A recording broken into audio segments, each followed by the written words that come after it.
Please ভাই ভিডিওটা ধাক্কা মারবেন না, ভিডিওটা দেখেন প্লাস কথাগুলা শুনেন।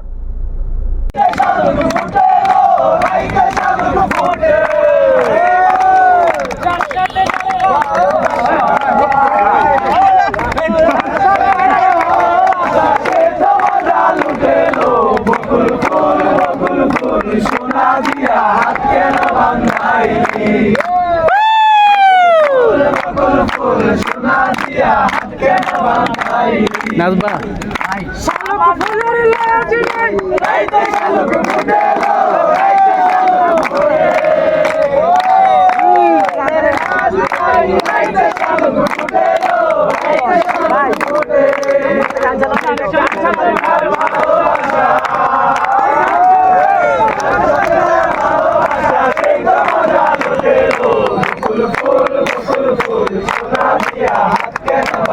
ভিডিওটা দেখতে বলছিলাম জানেন, এখানে তারা একটা গ্রুপ ট্যুরে গিয়েছিল, আমি ওইখানে গিয়েছিলাম, কিন্তু বেশিরভাগই ছিল স্টুডেন্ট।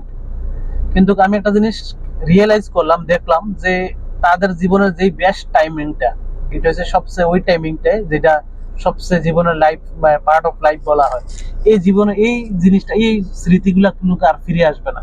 দেখেন এখানে সব প্রত্যেকটা ছেলেই কিন্তু কর্মজীবনে যাবে বা কর্মব্যস্ত হয়ে যাবে, তখন কিন্তু তার ওই সময়টা আর দেওয়া হবে না। এখন যে এনজয়টা, এই এনজয়টা হবে না ভাই। লাইফে টাকা পয়সা আসবেই, প্রত্যেকটা ছেলে এখানে লাখো টাকা কামাবে, অনেকে কোটি টাকার উপরে ছাড়িয়ে যাবে, ঠিক আছে, কিন্তু এই যে সময়টা, এই সময়টা কিন্তু তার জীবনে আসবে না।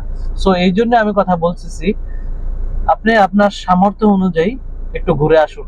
টাকা পয়সা একসময় থাকবো, কিন্তু ওই সময় মন মানসিকতা থাকবে না, বা ঘোরার মতো কোনো ইয়া থাকবে না। এখন দেখেন, আপনি ঈদ নিয়ে দেখেন, ছোটকালে ঈদের জন্য কত একটা আনন্দ ছিল। এখন যখন আপনি বড় হয়ে গেছেন, তখন ঈদ আসলেও কোনো পার্থক্য আসে না, আনন্দটা আরো, ঈদ আসলেও অনেক সময় দেখা গেছে আরো মানে টেনশন আসা যায়, আসলে অনেক খরচা আছে, কোরবানির খরচা দেখা গেছে, তারপরে ফ্যামিলিকে দিতে হয়, কাপড় চোপড় দিতে হয়, ফ্যামিলির সবাই আত্মীয় স্বজনকে দিতে হয়, তো অনেকগুলো টেনশন আসা যায়।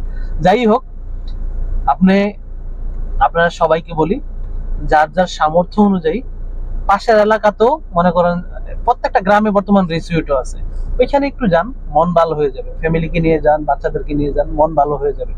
হয়তো অনেকে প্রশ্ন করতে পারবে, ভাই আমরা তো অনেক পরে যাব, অনেক টাকা কামাইবো, অনেক পরে যাবো। ভাই ওই সময় টাকা থাকবে, কিন্তু আপনার সময়গুলো থাকবে না। যখন যেটা করার দরকার ওইটা যদি সময় না করেন না, পরবর্তীতে অনেক পস্তাইবেন ভাই, অনেক পস্তাইবেন, অনেক পস্তাইবেন। ওই সময় জীবনকে নিয়ে আফসোস করবেন যে কি কি করলাম জীবনে। তো এই জন্য বলি, লাইফ ইজ টু শর্ট। জীবন হচ্ছে অনেক ছোট ভাই, এর মধ্য দিয়ে আপনি এনজয় করতে হবে। কষ্ট দুঃখ সবকিছু থাকবে। আল্লাহ হাফেজ, ভালো থাকবেন।